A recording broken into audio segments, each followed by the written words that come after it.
주시는 말씀입니다. 로마서 6장 우리 3절부터 4절까지 말씀입니다. 로마서 6장 3절에서 4절까지 말씀입니다. 로마서 6장 3절 4절 말씀입니다.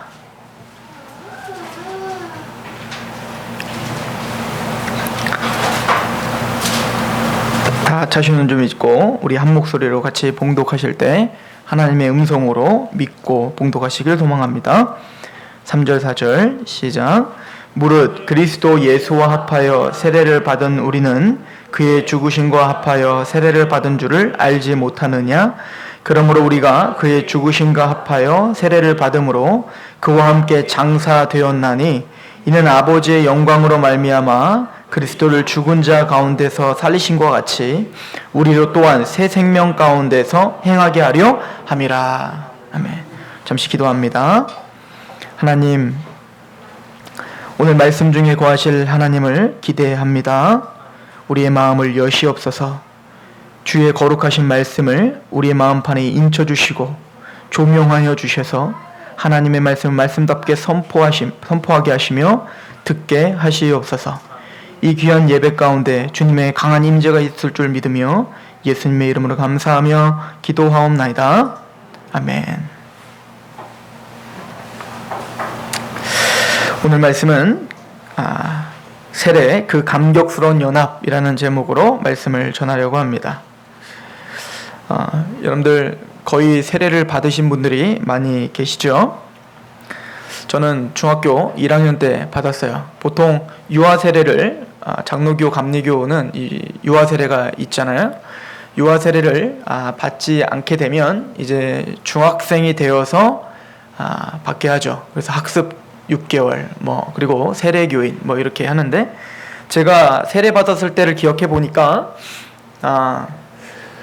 성탄절날 받거든요. 꼭. 그래서 성탄절 2부 때 그 교회 형 누나들과 함께 온라인을 하고 눈이 빨개가지고 성탄절 예배 때 12월 25일 날 저 뒤에서 우리 아이들처럼 저 뒤에서 엎어져 자고 있다가 제 이름이 호명돼서 부랴부랴 나와서 목사님께서 물을 뿌려주심으로 잠이 깼던 그것이 저에게 세례였습니다. 지금 생각하면 너무 화가 나기도 하고 안타깝기도 하고 아쉽기도 한 거예요. 여러분들 일생일대에 딱 한 번인 결혼식을 준비할 때 어떻게 준비하던가요? 우리가 결혼할 때 한번 생각해 보십시오. 가장 비싼 옷, 그것도 우리가 평소에 입지도 않는 그런 거추장스러운 하얀색 드레스를, 그것도 빌리는데 한 몇십만 원, 몇백까지 하는 그런 거추장스러운 드레스를 입고 청첩장을 만들어서 온 사람한테 뿌리고, 평생 연락도 안 하던 사람한테 연락해갖고 나 결혼한다 라고 연락해서 욕이나 먹고, 그리고는 온 집안 사람들을 다 불러 모아 축하를 받고 싶어 축가도 하고 또 하여튼 난리 버거지를 피우는데, 어찌 보면 성경에서 예수님께서 우리에게 지정해 주신 두 가지 성례가 있다면 바로 성찬식과 세례식인데, 이 세례식은 어느 순간 기독교인에게조차 그냥 교회를 입교할 때, 등록할 때 그냥 의례적으로 한번 치르는 행사쯤으로 치부해버리는 그런 시대에 우리는 살고 있어요. 더 놀라운 세례는 군대에서 봅니다. 여러분들이 군대를 갔다 오신 분들은 아시겠지만, 군대에서는 한 번 세례를 줄 때 200명, 300명을 줍니다. 한 목사님께서 200명, 300명을 세례를 주려면 어떻게 해야 되죠? 초코파이와 콜라를 손에 쥐어주고 쫙 앉으라고 해요. 그리고는 물을 막 뿌리고 다녀요. 그리고는 구원받았다는 것입니다. 이게 지금 대한민국 세례를 바라보고 있는 시각인 거예요. 구원받은 우리들조차 세례식이 얼마나 위험 있고 하나님과의 그 관계 속에서 구원받았다는 그 혼인 예식과 같은 그런 거룩한 예식인데, 우리는 그런 것들 다 잊어먹고 살고 있는 것입니다. 웨스트민스터 신앙고백서나 하일델베르그 요리문답서, 또 돌트신경, 우리가 장로교에서 받고 있는 모든 신조에는 세례에 대해서 하나님의 바른 교회, 온전한 교회에는 두 가지 표지가 있다는 거예요. 이것이 진짜 교회냐, 거짓 교회냐는 두 가지 표지를 통하여서 이 교회가 진짜 교회인지 아닌지를 확인할 수가 있는데, 첫 번째는 거룩한 하나님의 말씀대로 선포되고 있느냐, 올바른 말씀이 선포되느냐, 올바른 복음이 선포되느냐, 그것이 첫 번째 교회, 이것이 진짜 교회냐 거짓 교회냐의 표지예요. 두 번째는 올바른 성례가 집행되고 있느냐라고 하는 거예요.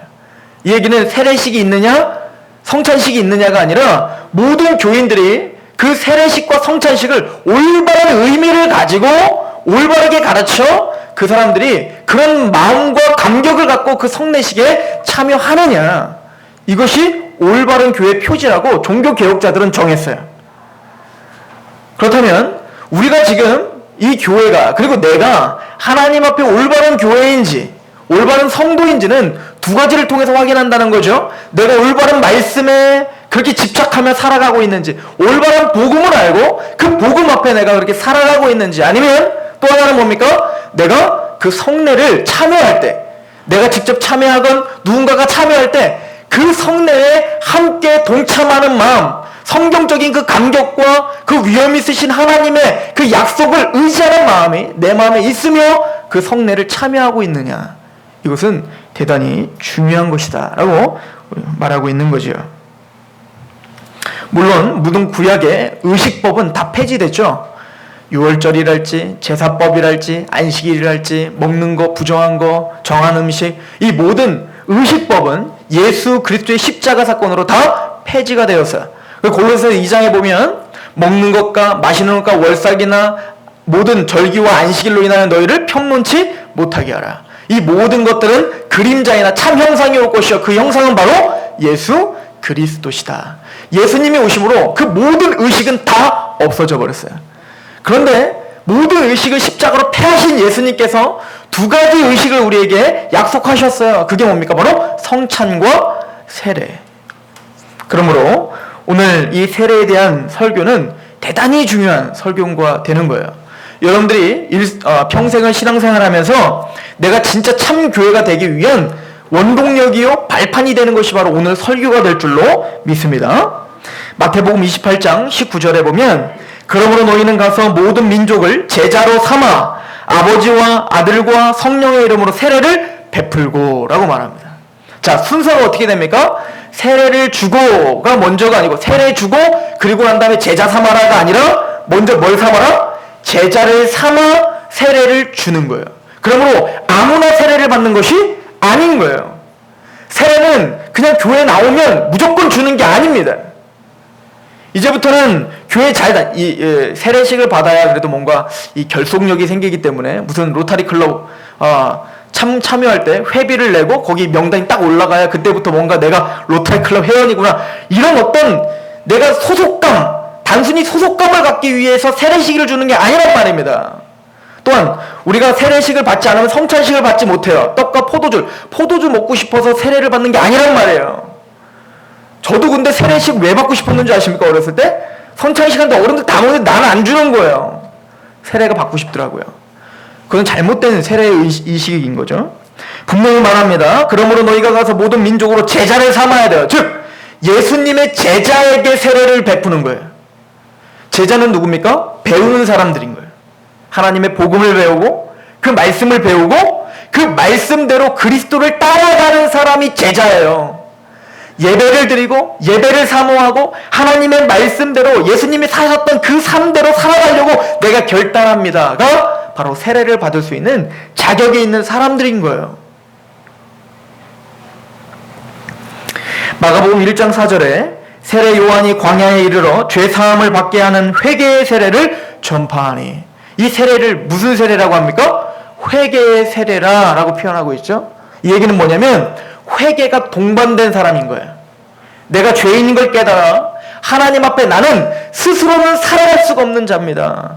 나는 영원한 지옥 형벌을 갈 수밖에 없는 죄인입니다를 깨닫고 통회하며 하나님께 나오는 사람, 그래서 예수 그리스도를 믿어 구원의 확신이 있는 사람, 이런 사람들이 뭡니까? 바로 세례를 받을 수 있는 자격이 되는 거죠. 그래서 마가복음 16장 16절엔 믿고 세례를 받는 사람은 구원을 얻을 것이요. 어떻게? 믿고 세례를 받는 사람은 구원을 받을 것이요. 그 반대로 믿지도 않고 세례를 받는 사람은 구원과 상관없을 것이요. 이 말과 똑같은 거예요. 우리가 아무리 교회에 세례를 100번, 1000번 받더라도 우리가 예수 그리스도에 대한 회개와 나의 죄됨을 깨달아 예수 그리스도를 의지하는 그 믿음이 없다면 우리는 세례를 받아도 그는 참 교인이 아닌 거예요. 하늘에 있는 14만 4천, 우리가 말하는 이 14만 4천을 뭐라고 하냐면 하늘의 교회, 보이지 않는 교회, 진짜 교회예요. 지금 우리는 뭡니까? 가시적인 교회, 보이는 교회예요. 이 보이는 교회는 뭐예요? 성도들이 모인 이곳이 보이는 교회인데 지금 이 보이는 교회는 알곡과 가라지도 있고 양과 염소도 있다고 성경은 말하는 거예요. 그러니까 교인이라고 말하고 세례도 받고 사인을 하고 내가 세례 교인입니다 라고 말하지만 이곳에는 알곡과 가라지도 있어요. 물론 우리 교회는 적어요. 아예 없다고는 제가 말 못하겠지만 적다고요. 교인이 적으니까 적죠.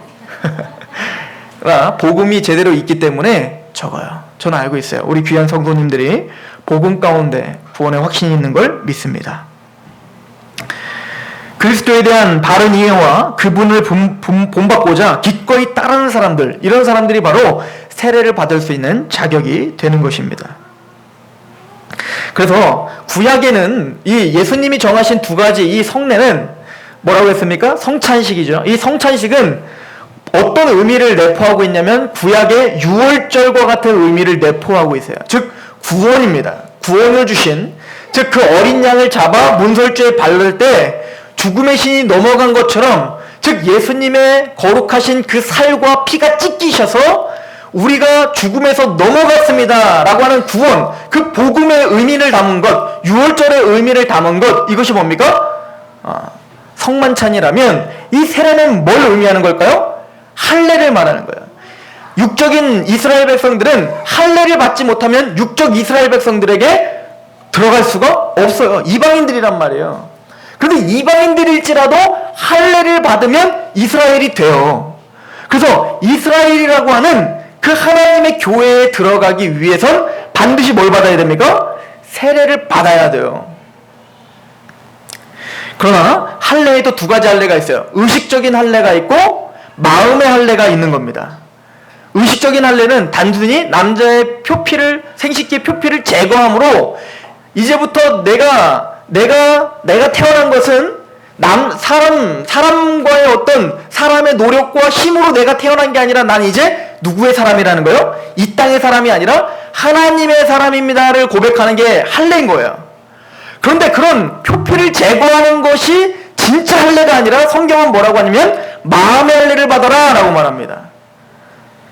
신명기 30장 6절에 내 하나님 여호와께서 내 마음과 내 자손의 마음의 할례를 베푸사, 자, 마음의 할례를 베푸시면 어떻게 됩니까? 너로 마음을 다하며 뜻을 다하며 내 하나님 여호와를 사랑하게 하사 너를 생명을 얻게 하실 것이라. 그러니까 육적인 할례를 받은 게 진짜 할례가 아니라 뭘 받은 사람? 마음의 할례예요. 마음의 할례는 뭡니까? 마음을 다하여 뜻을 다하여 성품을 다하여 하나님을 사랑하게 된 거. 사실은 이런 사람이 뭡니까? 이스라엘이라는 거예요. 이스라엘. 참 이스라엘인 거예요.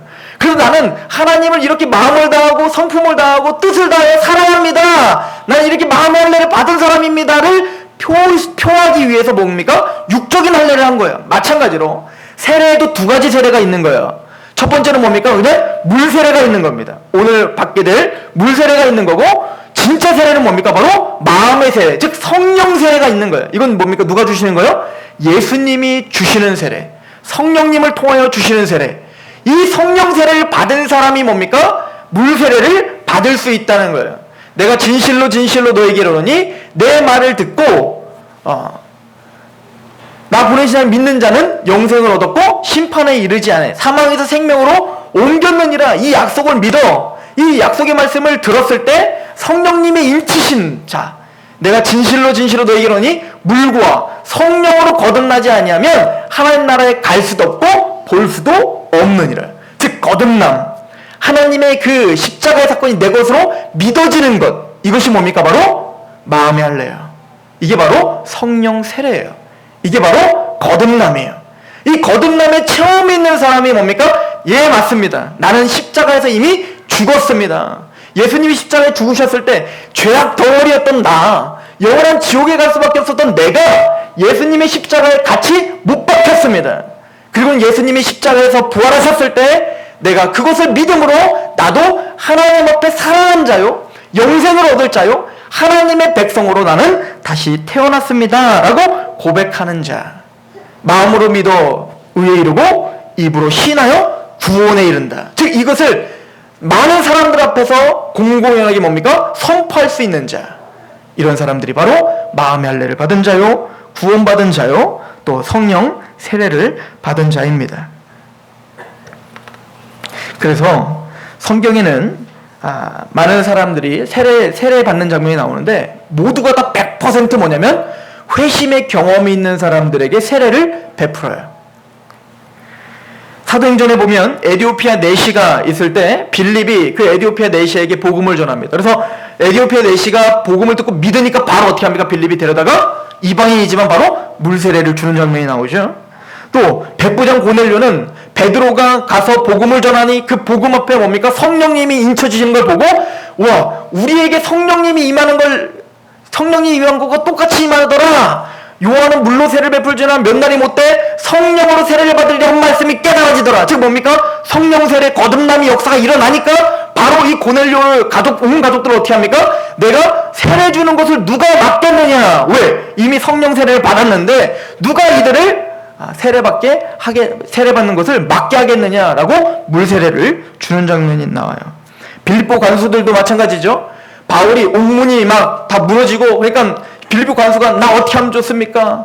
나는 어떻게 하면 구원받습니까? 라고 했을 때 바울이 주 예수를 믿으라는 거예요. 그냥 너와 내 집이 구원을 받는다. 그때 그 말씀을 믿어 어떻게 합니까? 바로 세례를 주는 장면이 나와요. 이것이 성경의 모형이고 이것이 성경의 본이라면 우리도 반드시 구원의 확증과 구원받은 그 믿음이 있는 사람에게 세례를 주는 것이 성경적이고 합당한 세례인 거예요. 이것이 참된 교회의 표지인 것입니다.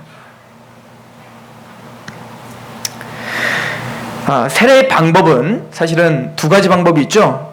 침례와 물 뿌리는 세례가 있어요. 세례라고 하는 단어는 밥티조라고 하는 단어인데, 이 단어는 빠뜨리다, 담그다, 씻다라는 개념이 있어요. 그래서 물속에 완전히 잠겼다가 나와서 뭡니까? 씻게 하는 거예요. 그러나 이 단어를 더 자세하게 분석해 보면 뿌리는 것도 맞는 이야기인 거예요. 즉 무슨 얘기냐면 이 밥티조라는 단어는 단순히 그 형식, 물에 빠뜨렸다가 나오는 것, 형식이 중요한 게 아니라 뭐가 중요한 거냐면 의미가 중요한데, 그 의미가 뭐냐면 씻다, 씻는 거예요. 우리는 장로교인데 침례를 베풉니다. 왜냐면 그게 더 의미가 크기 때문에 그래요. 그렇다고 해서 침례가 아닌 물 뿌리는 세례를 주는 것이 잘못됐다라고 생각하시면 안 되는 거예요. 이해가시죠? 로마서 6장 3절에 보면 오늘 본문입니다. 무릇 그리스도 예수와 합하여 세례를 받은 우리는 그의 죽으심과 합하여 세례를 받은 줄을 알지 못하느냐라고 말합니다. 세례의 가장 큰 의미는 바로 예수님과 합하여 우리가 세례를 받는다라고 하는 거예요. 예수님이 십자가에 죽으셨을 때 우리가 연합하여 우리의 죄에서 죽임을 당했습니다를 고백하는 거죠. 또한 예수님이 십자가에서 부활하셨을 때 우리가 연합하여 나는 새로운 사람이 되었습니다라고 이야기하는 겁니다. 디도서 3장 5절에 우리를 구원하시되 우리가 행한 바 의로운 행위로 말미암지 아니하고 오직 그의 긍휼하심을 따라 중생의 씻음과 성령의 새롭게 하심으로 하셨나니, 즉 물 위에 올라오면서 내 죄는 씻어졌습니다. 나는 구원 받았습니다 라고 고백하는 거예요. 꼭 세례식은 결혼식과 같아요. 우리가 서로 사랑을 해요. 남자 여자가 서로 사랑을 해서 정략결혼 말고 연애결혼, 진짜 사랑을 해서 막 같이 살고 싶으니까 결혼하는 거잖아요. 즉 그런 마음으로 결혼식에 참여하는 거예요. 사실은 결혼식 하지 않아도 부부 돼요. 맞죠? 사랑해서 혼인신고하면 되거든요. 그럼 부부예요. 근데 굳이 돈 들여가면서 결혼식이라는 걸 왜 하는 겁니까? 우리가 이렇게 사랑합니다. 우리가 이렇게 사랑하고 우리는 이렇게 부부가 됐고 이렇게 평생을 같이 사는 동반자로 살고 싶어요를 공적으로 공포해서 뭡니까? 사람들의 축하를 받고 확인을 받는 거예요. 마찬가지로 이 물세례를 받는 의미는 뭐냐면, 제가 이렇게 예수님과 함께 죽었습니다. 그렇게 예수님의 부활과 함께 나는 살아났습니다. 난 이렇게 해서 예수님을 사랑하는 사람이 됐고 하나님 앞에 내 삶을 다 헌신하고자 하는 그런 사람이 됐습니다. 이제는 예수님은 주님이십니다. 나의 왕이십니다를 고백하고 많은 사람들과 축하를 받고 공포하고 이제는 하나님의 사람입니다를 서로 축하받는 축제가 바로 세례인 거예요. 그래서 막 턱시도 입고 이렇게 웨딩드레스 같이 이렇게 입고, 왜냐면 혼인잔치거든요. 난 예수님과 결혼한 사람입니다. 난 예수님과 이런 사랑의 관계 가운데 있는 사람입니다를 고백하는 것입니다. 고린도전서 10장 2절에 보면 세례를 이렇게 묘사를 해요. 홍해에서 모세에게 속하여 이스라엘 백성들이 홍해를 건넌 것, 이것을 뭐라고 하냐면 세례다라고 표현하고 있죠. 모세에게 속하여 다 구름과 바다에서 세례를 받고 라고 이야기를 해요. 즉 노아의 방주 때 물에 모두가 침몰되어 죽어야 되지만 노아의 방주에 속한 자는, 노아에게 속한 자는 뭡니까? 구원함을 받죠. 마찬가지로 홍해에 모두가 침몰되어 다 죽어야 되지만 뭡니까? 이집트 사람들처럼 죽어야 되지만 모세에게 속한 이스라엘 백성들은 뭡니까? 다 구름과 바다를 지나가는 것처럼 우리는 다 예수님께 속하여 어떻게 된 겁니까? 예수 그리스도께 속하여 우리는 지옥 형벌의 죽음을 피하고 우리는 천국 백성이 되었다를 고백하는 것이 세례인 거죠. 그런데 이 세례에는 반드시 여러분들 세례를 받으신 분들도 다시 우리가 세례 받은 것을 의미를 다시 상고하셔야 돼요. 로마서 6장 4절을 한번 보세요. 오늘 본문. 그러므로 우리가 그의 죽으심과 합하여 세례를 받음으로 그와 함께 장사되었나니 이는 아버지의 영광으로 말미암아 그리스도를 죽은 자 가운데서 살리신 것 같이 우리로 또한 새 생명 가운데서 어떻게 하게 하려면 행하게 하려 함이라. 이건 단순히 믿음의 문제뿐만 아니라 그 믿음을 통해서 나는 뭐가 달라져야 돼요? 삶이 변하겠습니다라고 하는 서약인 거예요. 갈라디아서 2장 20절에 내가 그리스도와 함께 십자가에 못 박혔나니 그런즉 이제는 내가 사는 것이 아니요 오직 내 안에 그리스도께서 사시는 것이라. 이제 내가 육체 가운데 사는 것은 나를 사랑하사 나를 위하여 자기 자신을 버리신 하나님의 아들을 믿는 믿음 안에서 사는 것이라. 세례는 어떤 다짐을 하는 거냐면 오늘 물속에 완전히 들어가면서 나는 이제 죽은 사람입니다.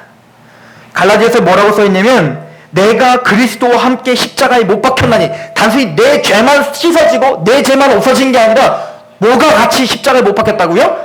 내가 십자가에 못 박히는 거예요. 내 이기적임, 내 욕심, 나의 게으름, 나의 어떤 불신앙, 나의 어떤 교만, 이 모든 것들도 다 어디에서 다 버리고 오는 거예요? 물속에 잠길 때 그것을 다 버리고 왔어야 되는 거예요. 십자가에서 나의 그 꼬라지들, 내 교만들을 다 버립니다. 다 십자가에 못 박혔습니다. 앞으로 버릴 게가 아니라 이미 어떻게 선포하는 거예요? 버려졌습니다. 이미 나는 죽었습니다. 나는 죽은 사람입니다.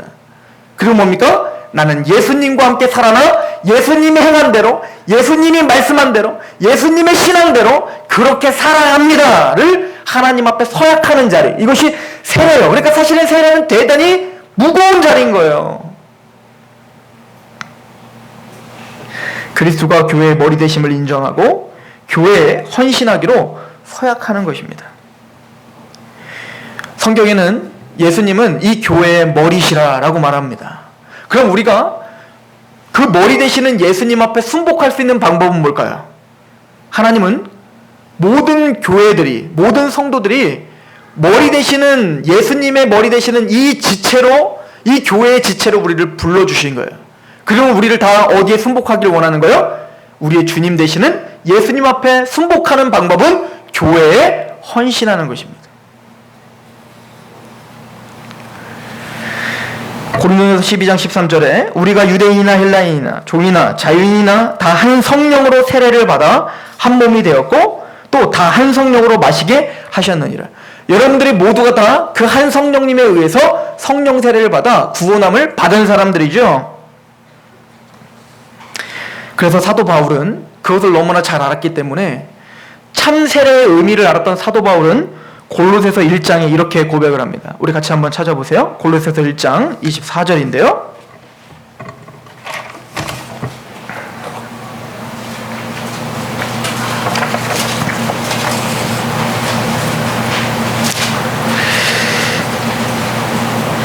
같이 봉독해 봅니다. 시작. 나는 이제 너희를 위하여 받는 괴로움을 기뻐하고 그리스도의 남은 고난을 그의 몸된 교회를 위하여 내 육체에 채우노라. 내가 교회 일꾼 된 것은 하나님이 너희를 위하여 내게 주신 직분을 따라 하나님의 말씀을 이루려 함이라. 아멘. 그래서 사도 바울은 그 참된 세례의 의미를 알았던 사도 바울은 자신의 그 남은 고난을 그의 몸된 교회를 위하여 채운다라고 이야기를 하고 있습니다. 여러분들은 교회에 대해서 어떻게 생각을 하고 계십니까? 단순히 멤버십이십니까? 아니면 참된 세례를 알아 공동체를 불러주심을 알고 우리가 서로의 지체라는 걸 알고 그렇게 함께 호흡하며 그렇게 함께 감격하고 나의 은사를 갖고 헌신하는 공동체이십니까? 우리가 세례를 받는 사람뿐만 아니라 제가 왜 굳이 세례에 대한 설교를 했을까요? 세례 받으시는 분은 두 분밖에 없는데.